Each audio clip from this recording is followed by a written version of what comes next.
Hello! This is the first video on the channel, so I don't know if it will work out, so I haven't even decided on a name. But let's go! I've been playing Genshin since day 1, and I'll be doing the same now with Wuthering Waves. I've noticed that there is a lot of people comparing the two, but there is really no way not to compare, as now Wuthering Waves will be Genshin's main competitor. After seeing some analysis from some channels about the two, I would like to give my final opinion on how the gaming and gacha community will be divided in relation to these two games, which is something I have already been thinking about. Well, to start seeing what that difference will be, we need to know where Genshin is good at and where it's bad. I will say that I haven't played Wuthering Waves yet and I haven't seen many information about it. I enjoy more blind experiences, so it will be a game that I will actually have my first contact with in a few days. I'm very curious to see what it's like. I wasn't initially going to play, but I'm kinda free the next few weeks, so I'll give it a try. Well, anyway, Genshin is a game focused on exploration, storytelling and soundtrack.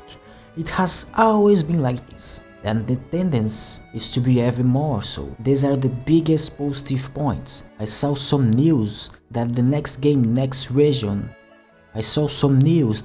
the game's next region, Netland, will go even deeper to its storytelling, having cinematic visions and several more cutscenes. It will be a complete immersion in the narrative.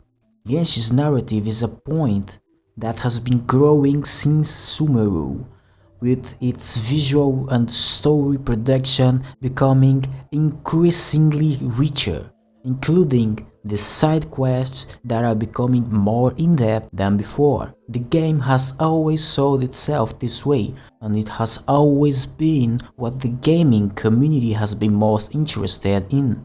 Okay, not the gaming community itself, but the Hoyoverse community.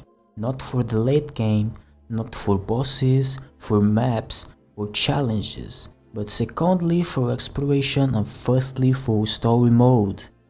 In Fontaine, production was already infinitely better than any other region, and the vast majority of this production was presented in this story.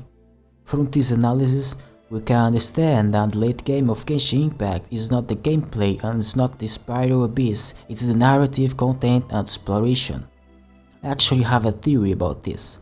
I believe that Hoyoverse's idea of making Genshin with a late game focus on story mode was the intention of making the game accessible to all ages, children, adults and even the elderly. I have no basis for this though, but let's say it's a hunch. On the other hand, we have Wuthering Waves. To say about this game, well, what are the negative points of Genshin? Exactly obvious is the content offered through gameplay. Well, I didn't even need to ask my friends. The first thing they told me when they mentioned Wuthering Waves was about late game content. This game is betting on Genshin flows, bringing more dynamic gameplay, this type of fun. It's something that will make you stay in the game longer because you have more things to do. What else did Genshin fail at? In listening to the community outside of China. I don't believe that Kuro Games will do the same, as I have observed that it's a well-behaved company. Well, and we can't forget the pity and the generosity system, which is something that gacha fans are bloodthirsty for. Please more Primogens! Well, from what I've seen, Kuro Games is much better at this. These smart bets were Kuro's main idea, I believe, and it's definitely smart because Wuthering Waves would certainly be at disadvantage if it bet on what Genshin is good at. And so, Genshin or Wuthering Waves will become a matter of choice. What will you choose? Gameplay or story mode? If you choose story, your best option should be Genshin.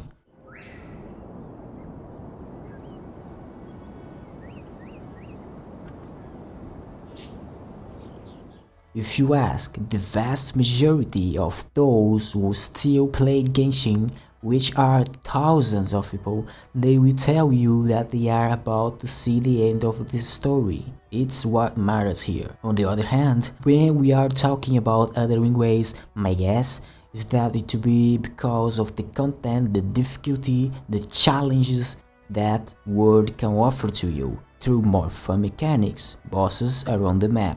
I believe this is the main reason for the difference between the two, and why a portion of Genshin players are currently more interested in Wuthering Waves, which is certainly a rival to Hoyo. They were very smart, bro, very smart in wanting to bet on the flaws that Hoyo has, damn. Anyways, that's it. In conclusion, I think this is the main difference between the two.